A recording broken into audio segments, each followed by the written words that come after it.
सर्वप्रथम तो आपके चैनल के माध्यम से आप सभी दर्शकों को मेरी बहुत बहुत शुभकामनाएं, शुभाशीष।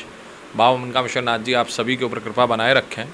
और चूंकि नवरात्रों में सबसे प्रमुख बात है कि हमारे यहाँ 9 दिन रहते हैं और 9 दिन में हमारे यहाँ पर 9 शक्तियों का प्राकट्य उत्सव हमारे यहाँ मनाया जाता है, उनकी जो है आराधन किया जाता है। तो उसमें बड़ा सुंदर सा दुर्गा सप्तशती के अंतर्गत में एक बड़ा सुंदर सा मंत्र है, जिस मंत्र के अंतर्गत में 9 देवियों का पूरा आह्वान आ जाता है। प्रथमम शैलपुत्री च, द्वितीयम ब्रह्मचारिणीम, तृतीयम चंद्रघंटेति, कूष्मांडेति, चतुर्थकम पंचमम स्कंदमातेति, षष्ठम कात्यायनीति च, सप्तमम कालरात्रीति, महागौरीति चाष्टमम, नवमम सिद्धदात्री च, नवदुर्गा प्रकीर्तिका।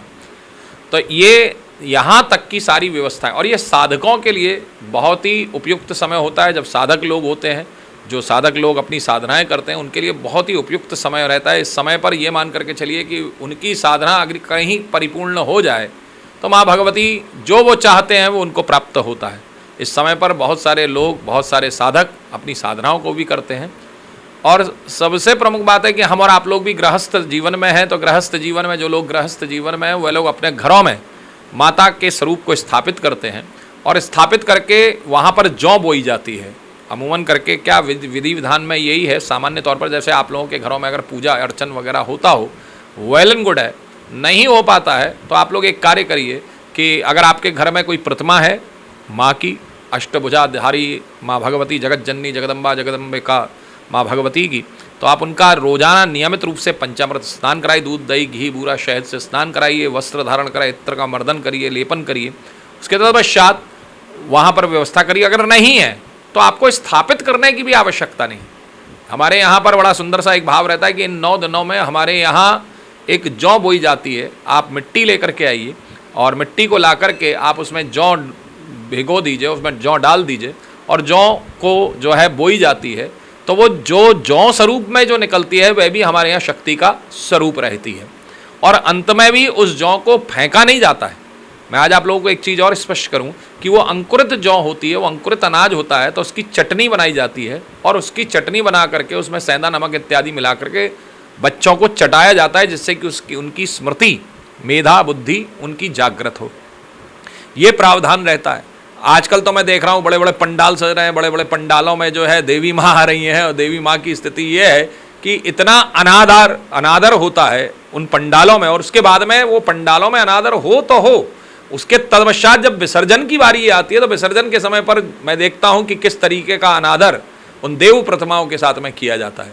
तो मेरी आप सब लोगों से यही प्रार्थना है कि अगर आपके घरों में माँ भगवती का छोटा सा विग्रह है, बड़े और छोटे से मतलब नहीं है, आवश्यकता है कि अगर विग्रह है तो बहुत अति उत्तम है, नहीं है तो लाने की भी आवश्यकता नहीं है। आप जौ को बोइए, साथ में अग्यारी के स्वरूप में। वैसे हमारे यहाँ पर स्त्रियाँ आहुतियाँ नहीं देती हैं, हमारे यहाँ स्त्रियों को आहुति से परहेज किया गया है, लेकिन अग्यारी के स्वरूप में वह बिना कोई मंत्र बोले माँ भगवती के स्वरूप, माँ भगवती को हलवे, चने, खीर, अपना जो है शहद इत्यादि का वह जो उनके यहाँ पर जो व्यवस्था बनती है, क्योंकि हर दिन का भोग अलग अलग प्रकार का रहता है।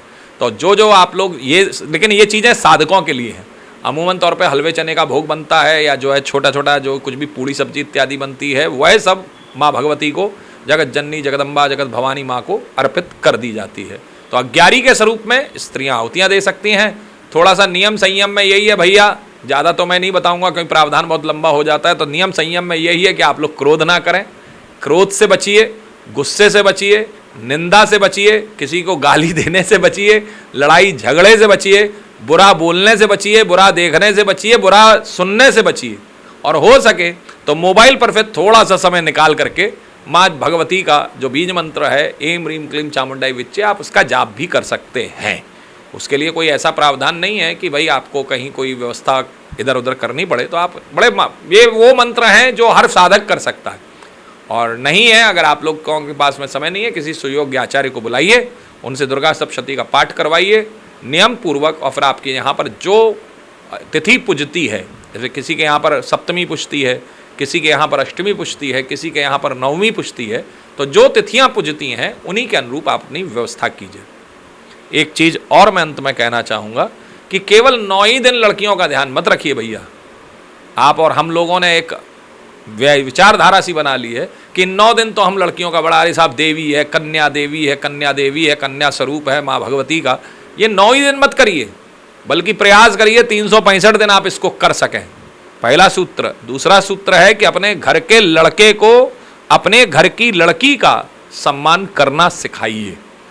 क्योंकि अगर आपका लड़का, अमूमन करके मैं घरों में देखता हूं कि लड़की बड़ी होती है लेकिन छोटा भाई होता है, तो वह भी एक प्रकार से उसके ऊपर आदेशात्मक रूप से बात करता है कि भाई मैं भले ही छोटा हूं लेकिन तू मेरे अंडर में रहेगी। तो ये विचारधारा को थोड़ा समाप्त करने का प्रयास करिए आपके चैनल के माध्यम से। चूंकि ये प्रणाम संस्कार है, संस्कार देने का प्रावधान माताओं का ही होता है, तो माताओं से मेरा विनम्र अनुरोध है कि जहां हम लड़कियों के लिए बहुत सारी हम जो है अनुशासन में रखने का प्रयास करते हैं, हम उनके लिए बहुत सारी मर्यादाएं बनाते हैं, वर्जनाएं बनाते हैं, ऐसे वहीं पर अपने लड़कों के लोग भी आप लोग जो है मर्यादित रखिए। लड़की अगर 7 बजे आती है तो आप उससे पूछते हैं भाई कहाँ थी तू इतनी देर, तो ऐसे ही लड़कों से भी पूछिए कि भाई तू कहाँ था और कहाँ जा रहा है। और ये जब तक संस्कार घर से नहीं पड़ेंगे तब तक क्षमा कीजिए, हमारे यहाँ पर देवी आपकी पूजा को ग्रहण नहीं करेगी। माँ जगत जननी, जगदम्बा, जगत भवानी, माँ भगवती आप सभी की मनोकामनाओं को पूर्ण करे, यही मेरी बाबा मनकामेश्वर जी से प्रार्थना है। सर्वा बाधा विनिर्मुक्तो सर्वधान्य दान्विता मनुष्यो मत प्रसादेना भविष्यति न संशया।